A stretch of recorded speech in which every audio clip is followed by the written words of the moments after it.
បាទពុកម៉ែបងប្អូនល្ងាចនេះអត់ដឹងទៅណាទេបាទនឹងហើយកនាំកូនប្រុសកូនស្រីរបស់ខ្ញុំនេះទៅលេងនៅកន្លែងវិទ្យាល័យទៅមើលបងប្រកួតបាល់ទាត់ពុកម៉ែបងប្អូនណាគឺគេមានការ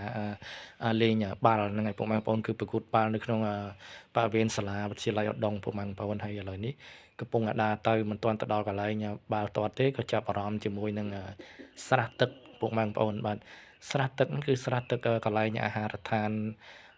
វិទ្យាល័យឧត្តមពុកម៉ែបងប្អូនបាទនិយាយវាទឹកឡើងថ្លាឆ្វេងតែម្ដងពុកម៉ែបងប្អូនហើយបាទអត់មានសម្រាមមានអីទេនៅក្នុងទឹកហ្នឹងណាបាទហើយត្រីក៏មានច្រើនដែរពុកម៉ែបងប្អូនក្នុងនោះមានត្រីពុកម៉ែបងប្អូនបាទតិចថាអត់ត្រីនៅក្នុងនោះត្រីច្រើនណាស់បាទហើយកូនខ្ញុំឃើញត្រីនិយាយថាទារចំណីបោះឲ្យត្រីបាទហ្នឹងហើយនេះគឺអាហារដ្ឋានបាទហ្នឹងហើយវិទ្យាល័យឧត្តមពុកម៉ែបងប្អូនណាបាទហ្នឹងហើយបាទពុកម៉ែបងប្អូនល្ងាចបាទម៉ោង3ម៉ោង4អញ្ចឹងណាពុកម៉ែបងប្អូនបាទហ្នឹងហើយយើងចេញមកខាងក្រៅខ្លះពុកម៉ែបងប្អូនណាយើងកុំនៅក្នុងផ្ទះច្រើនពេកវាទីមួយយើងចេញមកខាងក្រៅមកវាទទួលបាននូវអារម្មណ៍ស្រស់ស្រាយជាមួយនឹងធម្មជាតិក៏ដូចជាបរិស្ថានបាទខ្យល់បរិសុទ្ធអញ្ចឹងទៅពុកធ្វើឲ្យអារម្មណ៍របស់យើងស្រស់ស្រាយសប្បាយរីករាយពុកម៉ែបងប្អូនបាទហ្នឹងហើយ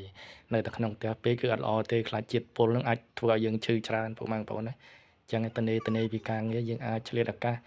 ដើរលេងលំហែអីកន្លែងទីសាធារណៈដូចថា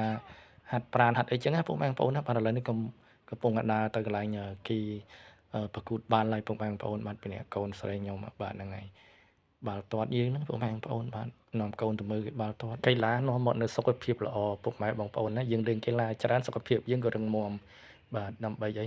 យើងលេងកីឡាទៅបែកញើសចេញជាតិពុលពុកម៉ែបងប្អូនណាបាទដើម្បីសុខភាពយើងនៅគ្នាលេងកីឡាសម្រាប់ខ្ញុំស្រឡាញ់បាល់ទាត់ពុកម៉ែបងប្អូនប៉ុន្តែអត់ចេះលេងទេតែចូលចិត្តគាំទ្រនិងចូលចិត្តមើលបាទព្រោះវាគេថាកីឡាពុកម៉ែបងប្អូនបាទBeli cho từ lấy quạt tô cái lang này đi quạt tô à chạm vô chung ta lại cũng hay chạm vô chung ta lại mấy anh để cả tuần đâu cả thôi ប្រកួតបាល់ទាត់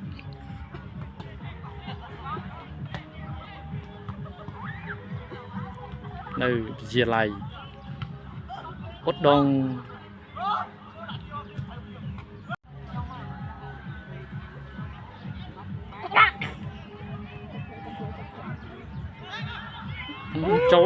ចូលទាត់អត់មកនេះ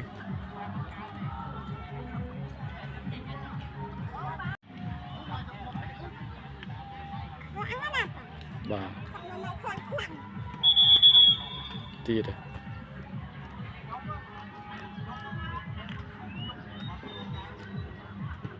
បាទអរគុណច្រើនពុកម៉ែបងប្អូនសម្រាប់វីដេអូរបស់ខ្ញុំក៏មានតែប៉ុណ្្នេះទេជូនពរពុកម៉ែបងប្អូនមានសុខភាពល្អគ្រប់គ្នាជម្រាបលាបាយបាយ